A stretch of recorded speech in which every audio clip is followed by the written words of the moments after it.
Estamos iniciando aqui mais uma edição do Conexão Correio Popular. Hoje nós estamos com o ex-prefeito de Jaguariúna e atualmente vice-presidente da São Paulo de Municípios, Gustavo Reis. Agradecemos aí pela sua entrevista e podemos falar um pouco da nossa região e também do cenário político para a próxima eleição. Vamos começar,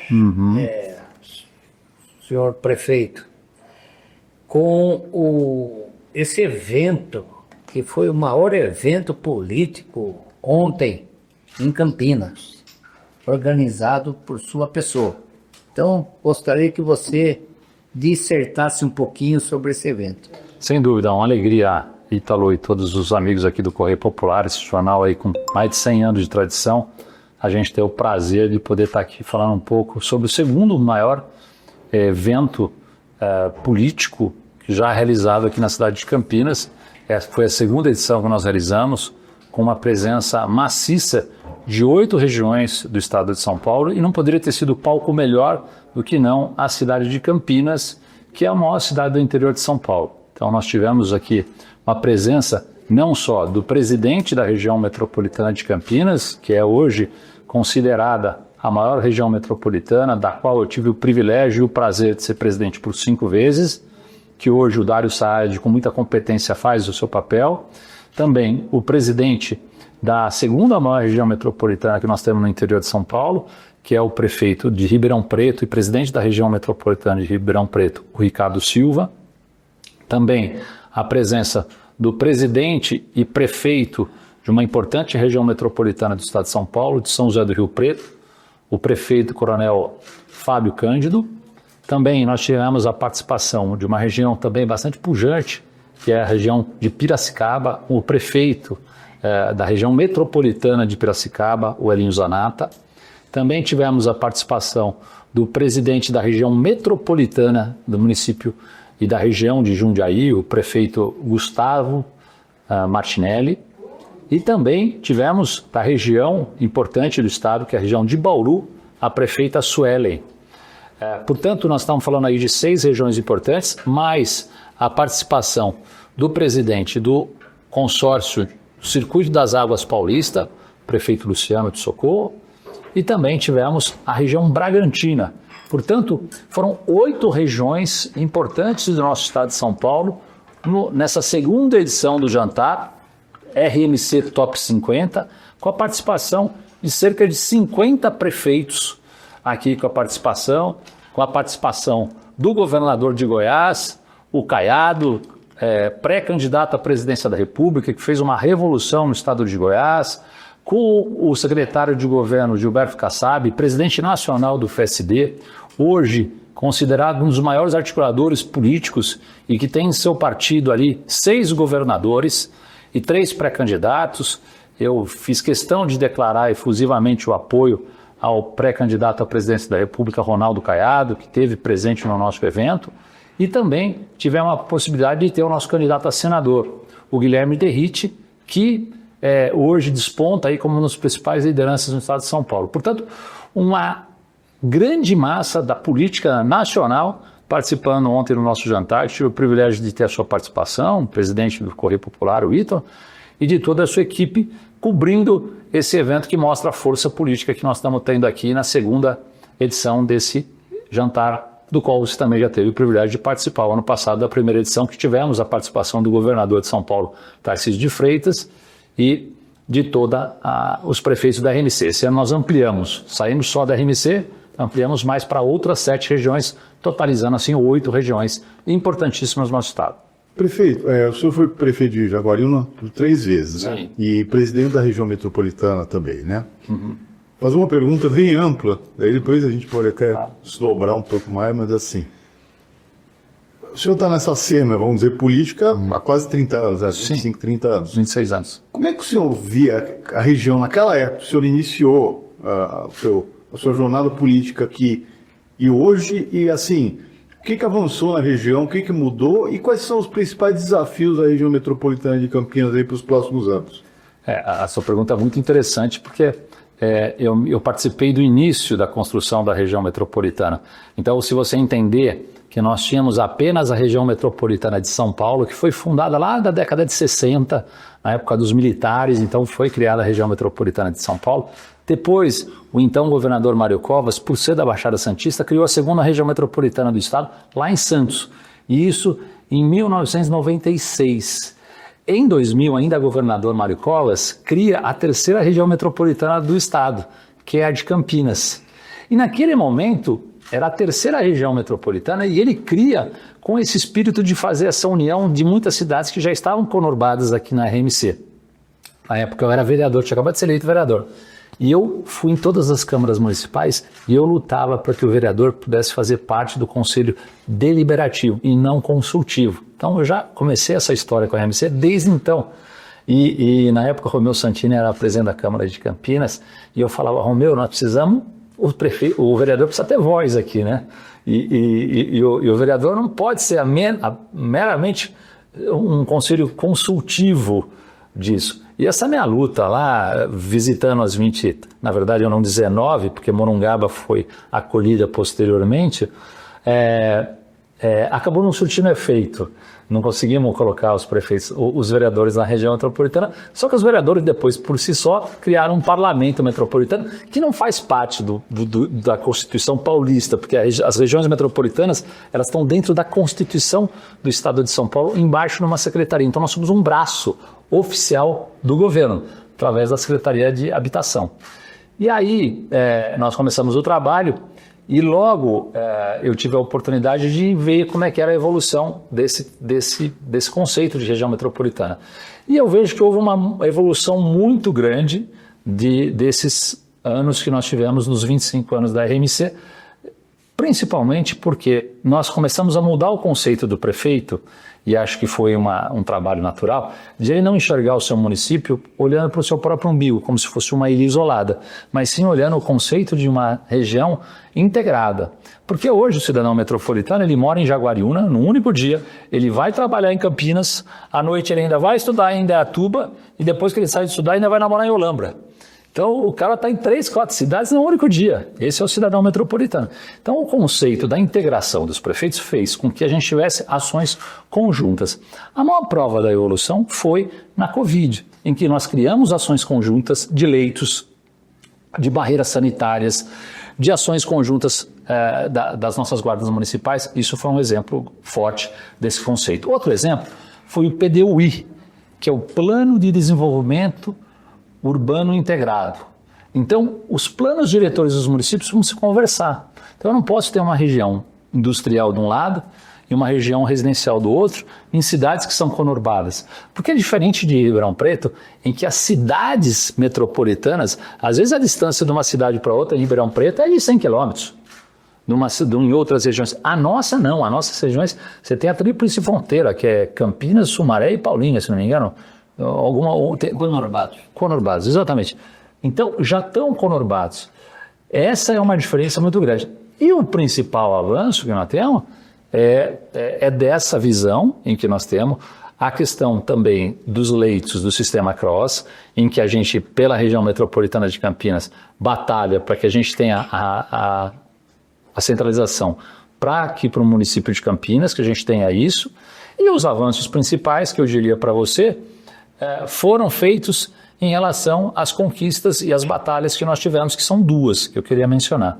Mas nesse meio de período que você está dizendo aí da região metropolitana de Campinas, em 2009, nós temos, eu sou eleito, em 2008 eu sou eleito prefeito de Jaguariúna, e aí no ano de 2009 eu já assumo a vice-presidência da região metropolitana. Já no meu primeiro ano eu já assumo a vice-presidência. Em 2010 eu assumo a presidência e a gente completa 10 anos. E naqueles 10 anos eu faço a 100ª reunião da região metropolitana de Campinas. E aí eu lanço um livro dos 10 anos da região metropolitana de Campinas, em que a gente registra os 10 anos da RMC. Posteriormente, depois, eu tenho a oportunidade de assumir, quando a região metropolitana de Campinas está fazendo 20 anos. Aí eu lanço o livro de 20 anos também da RMC. E posteriormente, meu 5º e último mandato como presidente da RMC, ela completa 25 anos e eu também leio, e o Ítalo está nesse livro, lança o livro dos 25 anos da RMC. E o Ítalo tem um depoimento importante nesse livro dos 25 anos. Então eu tenho muito orgulho de falar da região metropolitana de Campinas, porque confunde muito com a minha história. Porque ao longo desses 25 anos, eu fui 5 vezes presidente. Nunca ninguém foi mais do que 2 vezes presidente, ou mais do que uma. E eu fui 5 vezes e fui nos momentos históricos. No 10º ano, na 100ª reunião, no 20º ano e no 25º ano. Então, eu conheço muito a fundo e trabalhei muito para criar a muralha eletrônica, que é a integração de todas as câmaras municipais, que o prefeito Dário, com muita capacidade, implementou em Campinas agora no mandato dele. Ele me sucedeu, fiz questão da gente conduzir essa sucessão para o Dário, e o Dário implementou um centro integrado das guardas municipais, que era um projeto que a gente já tinha colocado. O radar metropolitano, também meteorológico, que está colocado na Unicamp, que a gente consegue ter uma previsibilidade dos desastres naturais, foi um recurso que lá, na minha época como presidente, a gente pegou uma parte do Fundocamp, porque como é que funciona o Fundocamp? A cada R$1 que o Estado coloca, o município coloca R$1. Esse deveria ser o conceito. Então, naquele fundo, o Conselho Deliberativo, que é formado em um órgão paritário entre 20 prefeitos e 20 membros do Estado, definem, são 3 entidades, é o Conselho de Desenvolvimento da Região Metropolitana, é a Agencamp, a agência, e é o Fundocamp. Então, o que o Conselho delibera, a agência executa, fiscaliza e o fundo libera o recurso. Então, através do Fundocamp, nós compramos o radar meteorológico que está na Unicamp. Foi inaugurado agora, recentemente, aí com o governador e também com o Dário Saad, acabou colocando o radar metropolitano. A questão do hospital, se eu estiver falando muito, vocês me falam, eu paro de falar. É o contrário, falar mesmo. Porque às vezes eu estou exagerando. A outra questão que é sensível a essa região, que tem uma população de 3,5 milhões de habitantes, é uma região igual ao do Uruguai, tem um PIB de 270 bilhões de reais, é maior do que 6 estados brasileiros, é maior do que 30 países. Então é uma região pujante, é uma região que a gente tem que enaltecer. Então essa visão que a gente coloca para o governador, eu fiz uma reunião com o governador na minha casa, o Ítalo lembra disso, fiz um jantar lá para ele na minha casa, e no jantar com o governador eu chamei os prefeitos. E aí o governador tinha acabado de assumir. Eu falei, governador, nós precisamos ter leitos de hospital para alta complexidade. O atendimento primário e secundário feito nos municípios, ele nas 20 cidades da região metropolitana de Campinas, ele é feito em 19. O terciário só tem uma cidade. A alta complexidade é só Campinas que faz. E no hospital da Unicamp. E o hospital da Unicamp não atende só as 20 cidades, ele atende umas 80, vem de Minas, vem de qualquer lugar. E como é que um hospital que tem 400 leitos, desde a década de 82, governador, nós não temos novos leitos na região metropolitana de Campinas, do estado, não tem, desde 82, com exceção de Sumaré, não teve novos leitos. E uma população de 3,5 milhões de habitantes tem 400 leitos. E aí, governador, o senhor tem uma região de São José do Rio Preto, que é terra do Edinho, está ali. São José do Rio Preto tem uma população, a metropolitana, de metade da nossa população, tem uma população de 1.700.000 habitantes. Como é que São José do Rio Preto tem 800 leitos? Quer dizer, Rio Preto tem, a metade da população tem o dobro. E aí, o que acontece? Falta o quê? Faltou força política.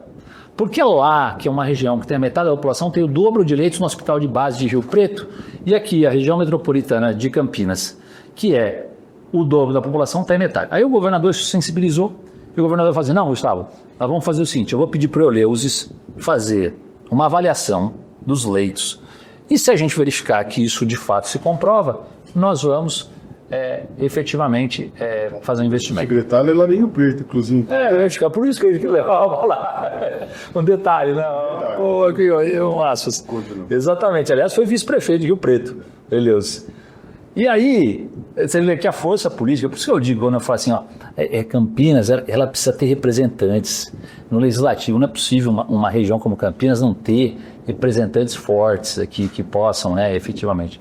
E aí, ele falou assim, eu vou avaliar. Aí fizeram a avaliação e tal, e agora, recentemente, o governador chegou para mim e falou, olha, primeira vez que eu ouvi falar do Hospital Metropolitano foi lá na tua casa, Gustavo, e nós vamos fazer o hospital. E aí, efetivamente, ele anunciou o Hospital Metropolitano, o prefeito Dário, com muita tenacidade e muita disposição, já arrumou o terreiro. Então nós vamos fazer com isso, nós vamos desafogar um dos maiores problemas da população, que é a questão da internação, da alta complexidade. Essas pessoas sofrem, às vezes, semanas, meses, anos para poder fazer uma cirurgia de alta complexidade, não tem dinheiro. E o Sistema Único de Saúde, através do Estado, agora vai poder propiciar uma ampliação desse número de leitos, o que é uma grande conquista, uma grande bandeira para a gente poder defender, que é o Hospital Metropolitano Regional. Isso daí é uma grande conquista. Inclusive, o SUS paulista nasceu dessa sua luta. Foi... Ele anunciou o SUS paulista, que é uma complementação, né, do paciente estar ali pelo também em São Paulo. É isso mesmo, foi mesmo dessa luta que a gente estava cobrando ele para poder efetivamente a gente melhorar as condições e a gente poder ter uma melhor remuneração, e ele criou o SUS paulista. Foi exatamente dessa luta como presidente da RMC. Eu fui presidente da RMC em 2010, depois em 2021, 2022, 2023 e 2024. E durante esse período todo, você está parecendo Cuba aqui, né? Fidel. Mas não é porque você tem que ser apaixonado, e apaixonado por aquilo que você faz. E um pouco do estilo, viu, Ítalo? Tem prefeitos que ficam muito na prefeitura. Eu sempre gostei de olhar uma forma mais regional, de bandeiras, da gente poder ter esse envolvimento maior na região. E se você não tiver envolvimento, a região não funciona. Tem muitas regiões por aí que não funcionam. Não tem nem agência, nós temos a Gencamp, nós temos o Fundocamp, mas depende muito de você mobilizar. O próprio evento que eu fiz ontem faz parte de uma integração, faz parte de um trabalho que a gente quer estimular. Até outras regiões metropolitanas me convidam muitas vezes para ir lá, vem cá, me dá uma palestra, me dá uma assessoria no sentido de a gente poder ajudar. Porque a região metropolitana de Vancouver, no Canadá, virou um exemplo em torno de uma única coisa que tinha em Vancouver, no Canadá. Tinha uma linha de trem. Aquilo foi o vetor de desenvolvimento de Vancouver. E é hoje uma das mais prósperas, é a região metropolitana de Vancouver, porque tinha uma linha de trem. Então você vê o quanto isso importa, né? E a gente foi perdendo, através de Juscelino Kubitschek, desde a época de 1950, que ele foi abandonando as nossas estradas férreas em troco das rodovias. E aí nós fomos abandonando a Mogiana, a Sorocabana, a Paulista. Então, aquele momento foi ruim, porque escolheu um modal errado, né? Por mais boas coisas que ele tenha feito, ele acabou... Foi o JK, né? Começou com o Getúlio Vargas. O Getúlio, né? Começou com o Getúlio, né? E aí foi abandonando. Agora o Tarcísio faz uma recuperação histórica disso, né? Sabe que bacana, né? Ele, como um cara visionário, eu tenho muita amizade e admiração por ele, porque ele, como um cara visionário, ele consegue, e ele é um governador que ele faz as grandes obras, né? Ele é um governador das grandes obras, ele não faz obras menores, assim, né? É um outro estilo de governar. Mas ele, visionário, ele trouxe para cá e colocou em pé. Eu brigava com ele, né, no sentido de falar para o governador, tem que trazer o trem de alta velocidade. Ele falou, Gustavo, para de falar de alta velocidade que não vai fechar a conta. Né? Aí eu falei, eu discuti com o governador. Deixa ele. E aí ele falou assim, não, vamos fazer o trem de média velocidade, que aí dá para fechar a conta. Aí, de fato, ele conseguiu, com a articulação dele, o pessoal do consórcio da Piracicabana, que é da família Constantino, com uma joint venture, com uma parceria com uma empresa chinesa, fizeram agora essa linha do trem que vai ligar Campinas a São Paulo no trem de média velocidade. Até porque não tem mais solução. Vocês que estão no dia a dia, e a gente está no dia a dia, você sai daqui às 7 horas da manhã de Campinas, você vai estar em São Paulo, está tudo parado. Você não consegue entrar em São Paulo. Já virou ali uma avenida. Se você não tivesse essa visão de fazer o trem, se torna inviável. Eu mesmo, quando eu venho para Jaguariúna para cá, ou de Mojimirim, você vai entrar em Campinas ali pela Alphaville, pela CPFL, já para tudo. Ele também já precisa de uma obra de alguma coisa que resolva o problema.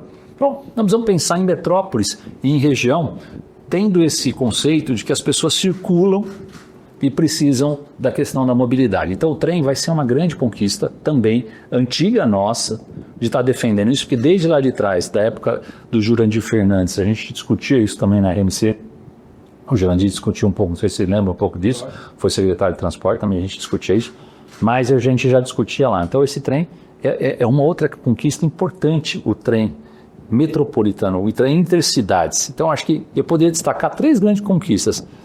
O Hospital Metropolitano, o trem intercidades e o radar meteorológico, que efetivamente ajuda muito a gente ter essa previsibilidade. E em quarto, poderíamos também falar um pouco da muralha eletrônica, essa integração todas das guardas municipais, que é um tema que hoje nos aflige, a questão da segurança está cada vez mais latente e é preciso a gente usar muito dessa tecnologia. Agora, o DERIT, tivemos a oportunidade de ele fazer a aprovação da lei que aperta mais a punição às facções criminosas, então foi uma lei importante, o governo acabou até cedendo para poder, não dizer que perdeu, né, mas então foi importante também. Então acho que isso tudo mostra que a gente precisa prosperar diante do que a gente está vivenciando. E assim, daqui para frente, como é que o senhor vê assim? A gente falou ontem, o senhor fez um cenário desses 20 e tantos anos que o senhor acompanhou. Como é que o senhor vê o futuro aqui da região? Inclusive a questão econômica, né, que é uma região que é muito importante, né, nesse sentido. O que o senhor vê assim como perspectivas e desafios de futuro para a região metropolitana? Eu vejo oportunidades. Para a região metropolitana. E vou dizer por que eu vejo oportunidades. Nós perdemos muitas empresas aqui na guerra fiscal do ICMS para Minas, para outros estados, em que elas deixaram de estar em São Paulo, porque a diferença de ICMS de Minas especialmente, e nós temos ali a cidade de Andradas, ali do lado em Minas, nós temos uma perda de muitas empresas que vão para Minas e para alguns outros estados por questão da guerra fiscal. A reforma tributária, ela tem muitos defeitos e ela vai prejudicar muitos municípios pela forma como que ela foi aprovada. Mas ela tem uma vantagem, que é a questão da guerra fiscal. Na guerra fiscal, você vai conseguir tirar empresas que estão em outros estados e gastam mais com frete, porque o maior estado consumidor, 40%, é o estado de São Paulo, e você vai economizar em pedágio, em logística, em transporte, uma série de coisas, e a gente pode atrair essas empresas para a nossa região metropolitana de Campinas, que está dentro do principal eixo rodoviário que o sistema Anhanguera, Bandeirantes e Dom Pedro. Por quê? Porque você não vai ter mais a guerra. O governo federal, ele pegou 5 impostos e transformou em 2. Ele pegou PIS/COFINS e IPI, e ele transformou em um único imposto, chamado CBS. E pegou 2 impostos, o ICMS e o ISS, e chamou outro imposto chamado IBS. O IBS, ele acaba regularizando todo o ICMS desses outros estados. Então a gente vai ter a oportunidade de trazer para cá as empresas e investirem para a geração de novos empregos e no desenvolvimento da região metropolitana de Campinas, porque a gente já tem aqui o polo petroquímico de Paulínia, nós temos um polo tecnológico e científico, que é Campinas, o polo das flores, que é a cidade de Olambra, nós temos o polo cerâmico, que é a cidade de Pedreira, nós temos um polo do eletroeletrônico, que é a cidade de Jaguariúna, em Indaiatuba, nós temos polo industrial de Sumaré e Americana, polo têxtil Americana, Nova Odessa, Santa Bárbara, quer dizer, nós temos vários polos aqui que atraem as outras empresas para o desenvolvimento. Então eu vejo com um potencial grande. O IDH nosso é um dos maiores IDHs que nós temos das regiões metropolitanas, então nós temos um alto índice de qualidade de vida. Agora, a reforma tributária também traz problemas e problemas sérios. Por quê? O que a reforma tributária faz? Imaginem vocês 100% de um imposto. O IPM, que era o índice de participação do município, imagina o IPM. O IPM, o bolo tributário de que o Estado arrecada, todo esse bolo tributário, Campinas tem um pedaço assim do bolo, do IPM. Jaguariúna tem um outro pedaço. Santo Antônio de Posse tem outro. Valinhos tem outro. Minha tem outro. Cada um tem um bolo do IPM representado por 0,0 alguma coisa desse bolo tributário. Então, antes da reforma tributária, como é que você fazia a composição do pedacinho do seu bolo?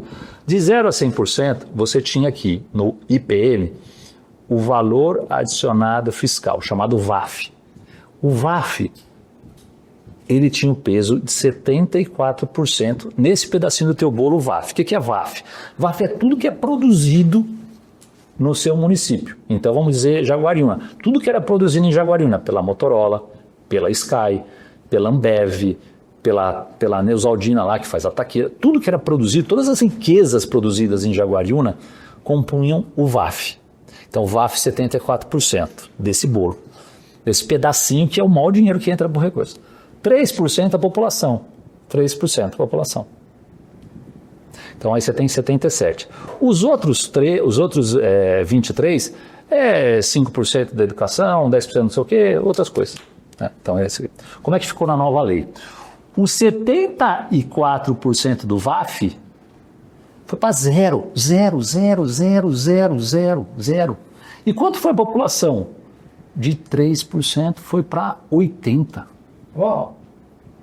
Então, de nada valeu os prefeitos de Jaguariúna, de Valinhos, de Vinhedo, de Nova Odessa, criarem ambientes favoráveis para as indústrias virem para os seus municípios e criaram ambientes de riquezas.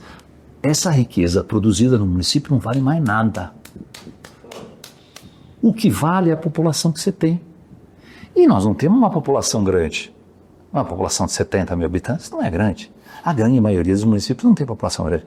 Então você está punindo os municípios produtores que fizeram a lição de casa para atrair empresas, deram benefícios, deram isenções, deram uma série de coisas para uma mudança de uma lei em que ela coloca o peso da distribuição do maior recurso no teu pedacinho do bolo que você tem lá. O meu pedacinho do bolo vai diminuir, porque se eu tinha 74% de tudo que era produzido na origem, não vale mais nada, porque o que vai valer é o que é consumido no destino. Como eu tenho uma população pequena, a origem não vale, o que vale é o destino. Então, eu saio de 74% do meu pedaço, que era de riqueza, vai para zero. E a população, que era 3 aqui, vai aqui para 80. Então, você está privilegiando o quê? A população. Eu estive falando com o senador Eduardo Braga, falei, senador, vamos fazer um meio termo, que não seja o VAF de 73, o valor adicional fiscal vá para zero. O valor adicional fiscal põe 40% e a população que era 3, você sobe mais 37%, você fica 40% população, 40% riqueza. Aí os outros 20% você põe dividido lá, educação, um monte de coisa. Mas faça isso. Bom, aprovaram às pressas uma reforma que vai punir os municípios produtores, em grande parte, vai reduzir a receita de Valinhos, Vinhedo, Jaguariúna, os municípios que têm, são municípios mais pujantes, assim, né? Vai punir. E, na verdade, punir a todos os municípios que têm uma população pequena, né? Porque o valor adicional fiscal deixa de ser. Então, é uma lei ruim, essa lei. E isso faltou. Da mesma forma que você está abismado, quando eu faço essa palestra para os prefeitos, como vice-presidente da PM, eles também ficam abismados, porque eles não tinham noção. Eu tentei defender um pouco lá, né? Mas foi um pouco... Qual é a lógica de arrecadar o ISS, levar para Brasília, a não ser fazer o prefeito depois ir com o chapéu? Exatamente. Você inverte a lógica da coisa. Então, não faz sentido você novamente transferir a riqueza que é do município para Brasília, e aí o prefeito continua tendo com o pires na mão lá. Isso do dinheiro que é dele. Do dinheiro que é dele, que deveria ficar no município. E aí ele distribui para lá. E fica mais lá ainda. E a gente fica com menor parcela ainda. E cada vez mais a gente fica com menos dinheiro. Então o ISS vai integral, né? Então, o ISS ele compõe um novo imposto chamado IBS, que é um imposto de bens e serviços. Então você junta o ICMS e o ISS. Os dois impostos eles formam o IBS. O CBS, PIS, COFINS e IPI. Tá aqui. O que importa para nós, prefeitos, é o IBS, não é o CBS. O IBS importa para nós. É o Imposto sobre Bens e Serviços. Então, aí a gente tem ali. Há um tempo atrás, não sei se você se lembra, mas o governo federal, ele liberava, você podia ter uma empresa em Santo Antônio de Posse e ela podia cobrar 0,1% de ISS. Não sei se você lembra disso. Lembro. 0,5% e tal. Tem empresa fora. Lógico, porque você não, como é que você vai? Isso faz diferença, e fazer diferença mesmo. Aí o governo fez um corte, 2% é o mínimo. E aí os municípios começaram a trabalhar entre 2% e 5% do ISS. Tinha lá as competições e era até salutar um pouco, porque às vezes um município menor poderia dar um pouco mais, então você tinha essa disputa. Isso vai continuar. Isso continua. Você pode ter essa flexibilidade de 2 a 5. Ele vai para o mesmo IBS, que é dentro desse novo imposto, dessa cesta, e tem um conselho que foi formado, que é o conselho gestor, que ele olha o poder que está dando na mão desses caras. E esses caras do conselho gestor, que se eu não me engano são 19, Edinho, confere para mim se o conselho gestor do IBS são 38, são 19 membros permanentes. 19, eu acho que é 19 mais 19, acho que 19 do governo federal e 19 dos municípios. Esse conselho acabou de ser eleito por alguns secretários da O Fazenda. secretário aqui faz parte, secretário de Finanças. Então ele pode falar bem, é o Samuel, né? O Auri. Ele sabe falar bem disso aí. Esses caras vão definir para onde vai a grana. E como vai ser isso. Esse conselho vai ter um poder imenso. Porque esses caras vão ter lá. Os prefeitos vão ter que ir lá. Porque vai ter o lobby, vai ser uma coisa meio doida esse negócio aí. Então, Eu não entendi ainda. O ISS vai para lá e retorna integral com o município ou não? Então, ele vai retornar dentro de um conceito dessa fórmula matemática que é O populacional. populacional. Aproveitando esse gancho, prefeito, o senhor hoje está na PM, né? E essa luta municipalista a gente ouve, né, há muitos anos falar disso, mas a sensação que a gente tem é que os municípios cada vez mais estão perdendo força, não estão ganhando, né? Não sei se é uma sensação assim de quem está fora, mas como é que o senhor vê essa questão dos municípios, dessa luta, né, que existe, uma luta histórica do municipalismo, e ao mesmo tempo essa tendência de que cada vez mais parece que os municípios perdem força, né? E perdem recursos também. É evidente que perde recursos, porque quando você pega um Congresso Nacional e aí o antigo governo e esse atual governo federal, eles transferem para os deputados grande parte das emendas, fazendo um governo quase que paralelo. Então a gente precisa do quê? Dos deputados para poder trazer as emendas. Ao invés do recurso estar no município, por que eu preciso lá pedir para o deputado? Por que eu já não posso ter o meu recurso no município? E aí ele transfere essa responsabilidade, transfere esse poder financeiro extraordinário, que cada deputado tem 80 milhões, 100 milhões de emenda. Aí você vai destinar para aquele que é mais amigo ou para aquele que está mais lá? E cadê a justiça tributária, financeira, municipalista, que é porque você não vive na União, já dizia Franco Montoro, não vive no Estado, a vida acontece no município. Cadê esse dinheiro que ficasse aqui? Na Alemanha é 1/3 no município, 1/3 no Estado, 1/3 na União. Aqui fica 80% entre Estado e município, Estado e União. Quer dizer, então a gente perde, como você fez essa pergunta inteligente, de fato, cada vez mais a gente vai perdendo poder. E aí o que acontece? Passa a responsabilidade nossa, que é uma responsabilidade da Constituição Federativa do Brasil. Se eu pegar a Constituição, é dever do Estado a educação, saúde, educação e segurança. É dever do Estado.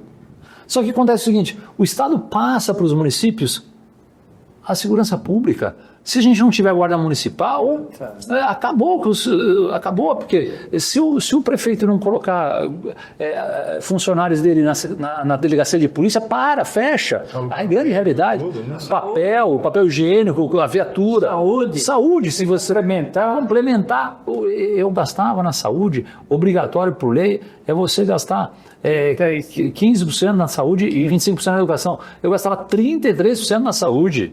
Mais do que o dobro eu gastava na saúde. Se você perguntar para qualquer prefeito, vai gastar em média o dobro, e que é um dever do Estado e não repassa. Quando eu falo Estado e União, né? E aí o governo transfere a educação. A educação é do Estado. Aí municipaliza o ensino fundamental 1, municipaliza o ensino fundamental 2. Ainda você tem que pagar para o ensino médio, que é dever do Estado, ainda você tem que ajudar na alimentação e no transporte. Quer dizer, isso está errado. Eu sou municipalista, represento a maior entidade municipalista do Brasil, tem a mais antiga, tem 77 anos, que é a PM, E a nossa luta é essa, do municipalismo que o dinheiro ficar na origem, aonde a gente vive, onde as contas acontecem. O prefeito gasta dinheiro para ir para Brasília, gasta tempo para ir para Brasília e fica lá com o pires na mão, mendigando para poder ter o recurso que deveria ser para o município. Então a defesa municipalista é essa. Agora, esse conceito deveria ser um conceito que deveria, ao longo dos anos, nos aproximar. O que aconteceu durante o governo para agora nos distanciou, porque transferiu um poder monstruoso para o Congresso Nacional. E o Congresso Nacional tem hoje boa parte do orçamento. E aí continuamos lá pedindo, através do pires na mão, recurso para os municípios, quando na verdade isso devia ficar para os prefeitos. E os prefeitos pudessem fazer a gestão do seu próprio recurso. E o senhor, desculpe, só para complementar, o senhor é esperançoso, tem esperança de que isso possa melhorar, ou o senhor acha que é muito difícil? Sim, eu acho que a prática vai mostrar que esse sistema não está dando certo.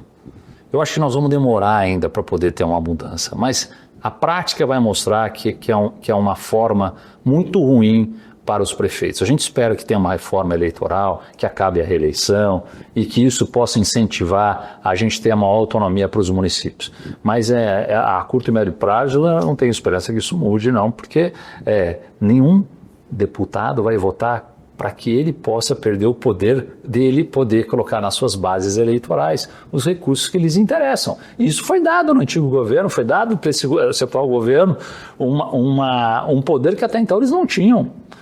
Então, aí não sei se foi um pouco ali de Arthur Lira que conseguiu boa parte disso, como um presidente expressivo do Congresso Nacional, e acabou fazendo um trabalho muito forte naquele momento para a governabilidade. Isso é natural que na governabilidade você veja que existem na República do Brasil esse toma lá da cá. Então, às vezes um governo que não tem tanto pulso firme precisa do Congresso, para precisar do Congresso você libera emenda para você poder governar, e isso daí, uma vez que você dá, é difícil você tirar. Então, é um exercício hercúleo. Hoje, de imposto do município mesmo, é IPTU. E aí que você faz uma pergunta interessante, porque como é que nós vamos poder mudar essa perda que nós vamos ter, O que os prefeitos vão ter que fazer para poder compensar a perda? Então você vai ter que fazer uma revisão do seu mapa genérico do IPTU. Você vai ter que avaliar a questão do IPTU, de que forma que ele pode compensar isso.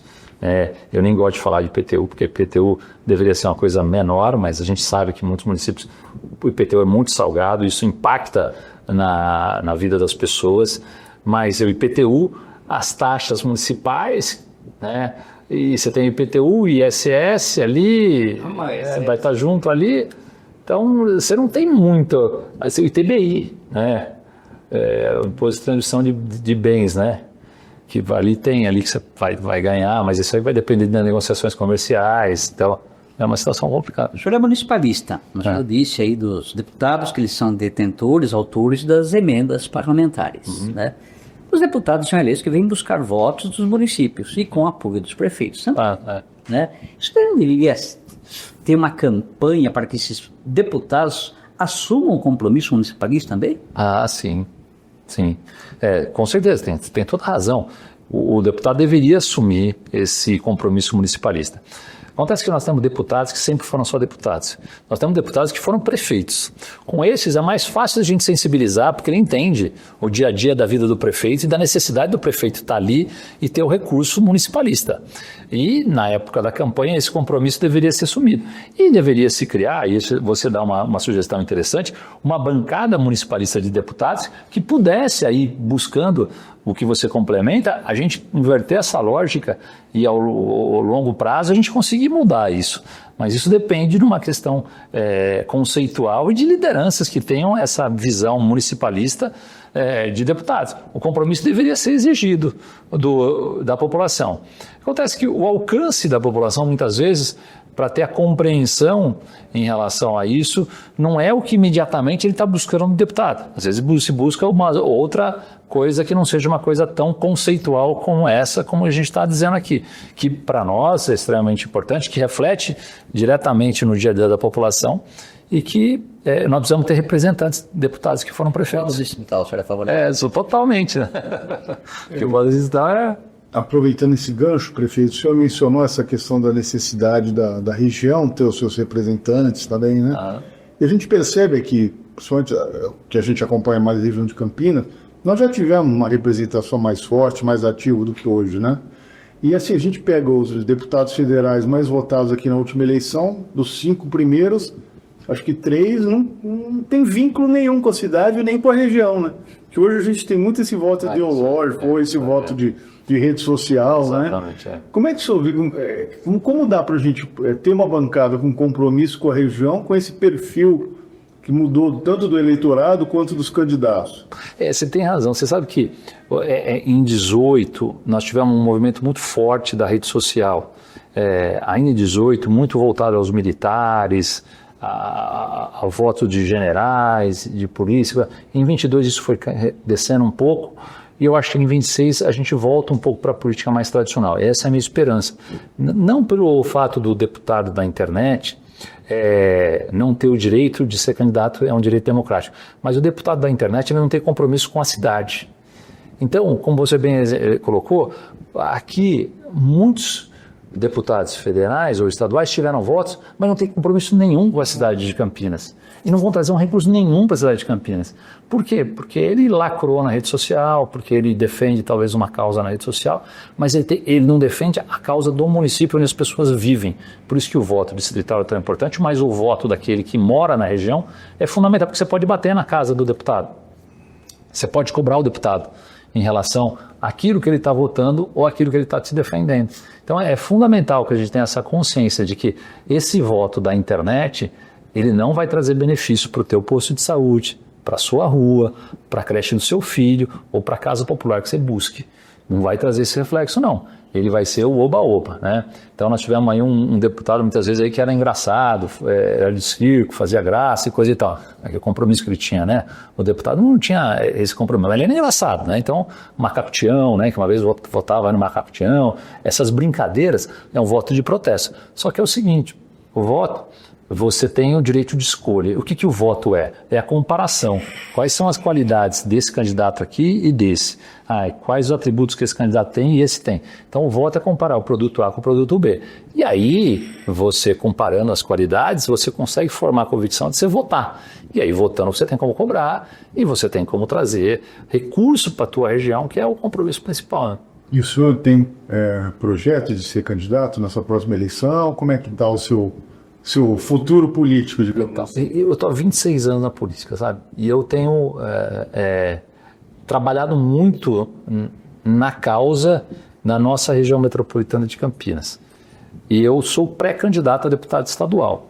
Então, eu pretendo poder representar uma região da qual eu vivo desde que eu nasci. Então, me colocar à disposição como pré-candidato a deputado estadual e representar a região metropolitana de Campinas. Aproveitando isso, como é que o senhor vê o trabalho da Assembleia Legislativa? Porque a Assembleia Legislativa fica meio escondida, parece, né? Porque assim, a Câmara Municipal, o Jornal da Cidade acompanha. A Federal tem a imprensa lá em Brasília. E a Assembleia, pelo menos em São Paulo, a gente percebe que ela fica meio de lado, assim, né? Como é que o senhor vê o trabalho que é feito hoje pela Assembleia, que pode ser melhorado? Você sabe que você tem razão, porque normalmente as atenções ficam mais lá em Brasília ou no município. A Assembleia ela fica mais... e dizem que os grandes debates não acabam acontecendo na Assembleia, mas ela tem um papel importante, até que eu sou São Paulista, ela tem um papel. Mas a Assembleia Legislativa ela tem uma outra mecânica que eu espero poder conhecer melhor. Eu não sei exatamente hoje, mas ela tem uma outra dinâmica, né? Ela não tem tantos holofotes e ela não tem tanto a cobrança como tem os holofotes em Brasília, na Câmara de Deputados. Mas eu acho que ela tem um papel importante, principalmente para os municípios, em que o prefeito pode ser um interlocutor junto ao governador, que está a grande base dos recursos, e junto ao secretário de Estado para resolver os problemas de saúde, com o secretário de Saúde do Estado, com a Secretaria de Educação do Estado, com a Secretaria de Segurança, porque eu estou mais perto do poder que define a vida do cidadão. Eu tenho na cidade um papel muito mais presente do Estado de São Paulo do que do governo federal. Porque no estado de São Paulo eu tenho a Polícia Civil, eu tenho a Polícia Militar, eu tenho a Secretaria de Educação do Estado, eu tenho escola estadual, eu tenho posto de saúde, eu tenho hospital estadual, eu tenho tudo do Estado, menos da União. Então, o papel do deputado ele é importante para o dia a dia das pessoas, para poder ser um interlocutor ou para ser um defensor do município na Assembleia Legislativa. E, assim, estamos numa eleitoral, né? Como é que o senhor vê o quadro nacional, estadual e nacional? Por exemplo, o senhor que falou no início da conversa que apoia a candidatura do governador Caiado, né? O senhor acha que essa disposição do PSD de lançar um candidato vai se manter ou vai acabar havendo algum tipo de concessão à candidatura do Flávio Bolsonaro? O governo Lula também aí com possibilidade de estar tendo um certo desgaste, mas a gente não sabe até a eleição o que pode acontecer. Como é que o senhor vê esse quadro geral aí das próximas eleições? Ou se até o governador resolver ser candidato a presidente. Verdade. Eu acho assim, nós tivemos uma eleição muito polarizada em 2018, que não houve espaço para a terceira via, que foi a eleição entre o Bolsonaro e o Haddad. O Geraldo Alckmin tentou entrar naquele momento e acabou não tendo sucesso, ficou relegado com a terceira via. Em 22, nós também tivemos uma eleição muito polarizada que não houve espaço para a terceira via. Você tinha o Ciro Gomes, que estava posicionado em terceiro lugar, acabou perdendo o terceiro lugar para Simone Tebet, que ficou com 5%. Então, você teve uma eleição polarizada também em 22. A eleição de 26, aparentemente, ela apresenta essa polarização. Evidentemente que você tem um recall do Bolsonaro e tem o governo Lula no momento em que ele tem dados econômicos em que favorecem o governo dele. Por que favorece? Você começou o ano de 2025 com um dólar a 6,20, você terminou a 5,50. Você terminou o ano de 25 com uma inflação no centro da meta, em que está dentro de 4,5%, 3%, 1,5% para cima, 1,5% para baixo, um desemprego abaixo da linha dos 6% e um crescimento econômico de 2,5% do PIB. E você teve apenas uma taxa de juros elevada que está massacrando muito a questão do setor produtivo. Ou seja, o ano de 25 financeiro foi surpreendentemente positivo. O ano político foi uma porcaria. E isso daqui são dados econômicos que favorecem uma reeleição. Mas existe uma rejeição muito grande do atual governo, que passa dos 50% ao governo do PT. Então, ele tem uma rejeição muito alta. Com essa rejeição alta e um desgaste de um governo que vem já cansado, sem novas ideias, um governo que não traz ao povo brasileiro uma modernidade, ao outro lado, você tem uma outra polarização da direita. Mas eu vejo que existe uma polarização muito definida entre uns 20% da esquerda e uns 20% da direita muito conceituado. Eu acho que você tem um centro aí buscando uma esperança de um novo nome. Um centro que quer uma alternativa a essa polarização. E o centro que busca essa alternativa, no meu modo de ver, é um centro mais razoável, mais ponderado, de pessoas que querem uma outra alternativa ao nome que está aí. Dos três candidatos do PSD, o governador do Rio Grande do Sul, o Eduardo Leite, do Paraná, o Ratinho Júnior, e de Goiás, o Ronaldo Caiado, eu vejo que desses três, o Caiado, ele fez um trabalho fenomenal naquilo que é a pauta da eleição, que é a questão da segurança. Ele foi pulso firme para combater a criminalidade em Goiás. O Caiado, ele é um cara corajoso, que ele bate o pé na mesa, ele não tem medo de dizer a verdade e ele enfrenta, até como nós vemos ele enfrentar o Lula por muitas vezes. O Ronaldo Caiado é um cara experiente, é um cara que já tem os seus 70 e poucos anos de idade. Essa é a chance do Caiado. Me lembro que em 1989 ele foi candidato. Eu votei nele. Você votou nele, então você lembra disso? No Cavalo Branco, um jovem político lá, seus 40 anos de idade, ele já foi ali uma esperança daquele momento em 89 que nós temos uma redemocratização e abertura. Então eu acho que em 2026 o Caiado está muito preparado para ser. Acho que o Ratinho, ele é jovem, tem 40 e poucos anos. Eu acho que ele ir candidato ao Senado é uma alternativa interessante para ele, porque ele tem uma candidatura ao Senado que são 8 anos e ele pode interromper no meio da candidatura dele para ser candidato a presidente. E o Eduardo Leite da mesma forma, jovem, também 40 e poucos anos, pode ir ao Senado. Acho que o Caiado, por estar mais preparado, por ter uma melhor experiência, e por ser um momento dele, eu acho que ele vem para o PSD com essa missão. Se não, por que ele viria para o PSD? Se não fosse isso. Vejo que ele vem com isso. Agora, se lá na frente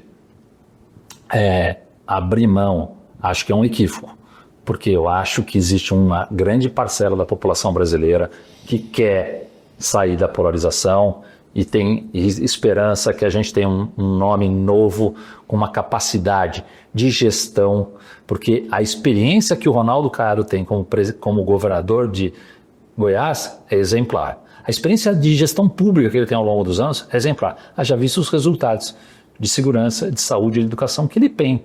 Então, ele tem uma experiência comprovada e está no momento de ser. Se ele não for agora, não vai ter outra alternativa. E eu acho que o Brasil merece essa renovação, merece essa esperança.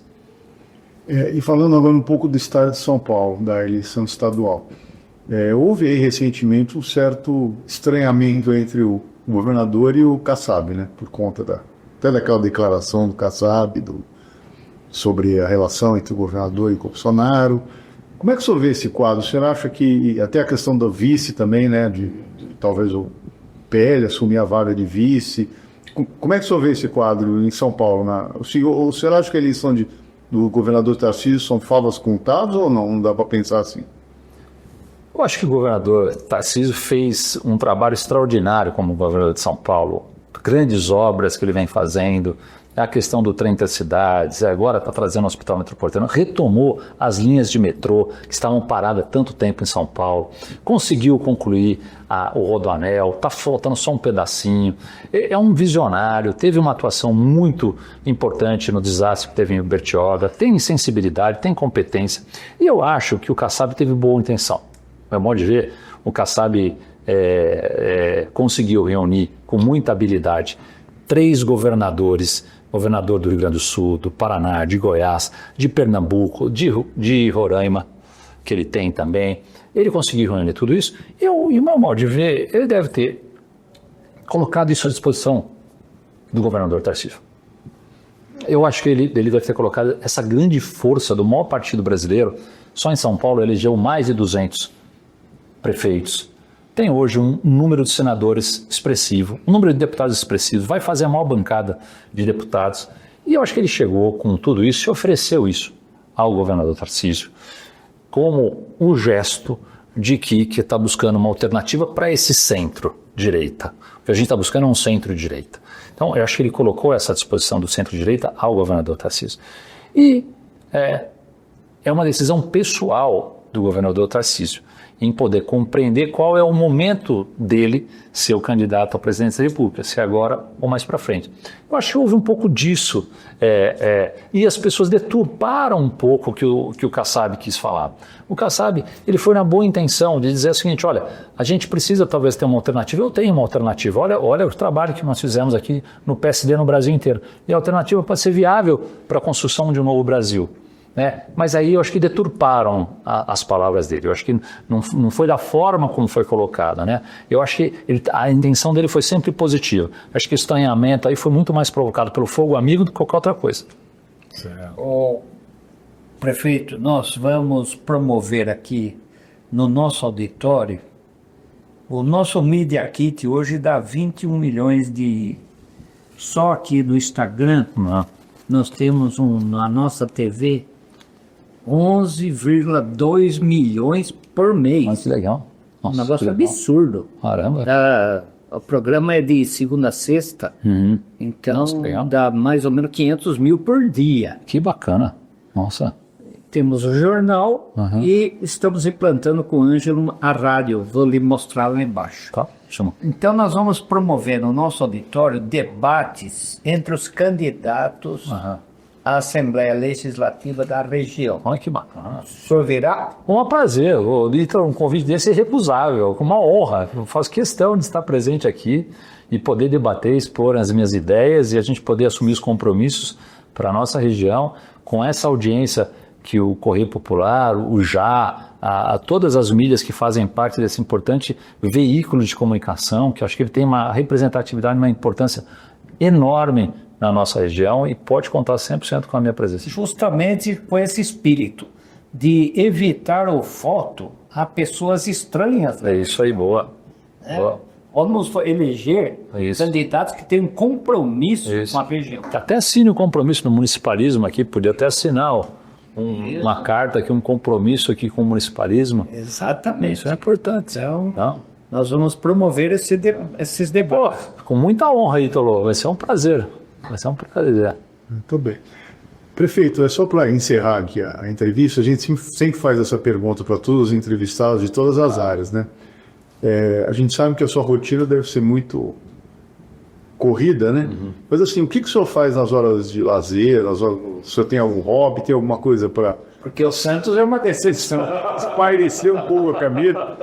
Futebol. O Santos era meu hobby. O senhor gosta de jogar futebol? Eu gosto de jogar futebol. Mas o Santos era a minha esperança. Fiquei feliz que veio o Robinho, veio o Neymar. Foi tão bacana, eu fiquei tão animado. Mas é só tristeza e lamentação. Eu sou conselheiro eleito do Santos. Fui na época do Laor, que era o Luiz Álvaro, foi falecido, fui conselheiro do Santos, viajei com o Santos para ver a Libertadores, nós fomos campeão da Libertadores em 2011, mas o Santos era uma alegria. Mas eu gosto muito de jogar futebol também, eu gosto de jogar futebol, eu joguei no meu tempo aqui de juventude, estudava aqui em Campinas, joguei no Guarani, na época do Dimas. O Dimas era o treinador de goleiro, ele foi goleiro da Ponte, o Dimas, o da Ponte ou do Guarani? O Guarani, né? O Dimas, foi goleiro do Guarani, treinava com o Dimas. Na época, o Neto era mais velho um pouco, joguei um pouquinho ali com o Marcos Pato, Marcos Garça, com o Wilson, que foi goleiro, o Sérgio Nelly foi goleiro em 86, naquele time que foi vice-campeão brasileiro de 86, eu estava lá presente, ele jogava no Guarani na época. E eu gosto de jogar futebol, eu gosto de jogar muito tênis também, jogar tênis, beach tênis. Então eu acho que o esporte acaba sendo um momento de descompressão, né? E de lazer que eu tenho, e eu gosto muito de poder praticar atividade física. Tá, joia, então, prefeito. Obrigado. Queria que o senhor desse suas palavras aí de despedida aí para os nossos ouvintes da TV Correio. Agradecer a TV Correio aqui na figura do seu presidente, do Ítalo, e todos vocês, agradecer a gentileza da entrevista. É sempre importante a gente poder debater a nossa região, a gente poder expressar o que a gente pensa e a gente poder ter bons representantes que possam, na ponta, ajudar a nossa região metropolitana de Campinas. Então, é sempre um privilégio poder estar aqui nessa casa histórica, que é aqui o Correio Popular, e a gente poder estar visitando aqui os amigos aqui. Então, eu que agradeço a gentileza da entrevista e convidar vocês para sempre estarem na linda, bucólica e histórica cidade de Jaguariúna, que é a minha terra, que eu adotei há uns tempos atrás, depois de ter saído de Campinas, mas também tem aqui minhas raízes. Muito obrigado. Muito obrigado, prefeito. Encerramos mais uma edição da Conexão Correio Popular com o sempre prefeito de Jaguariúna, Gustavo Reis, e atualmente vice-presidente da Associação Paulista de Municípios. Muito obrigado.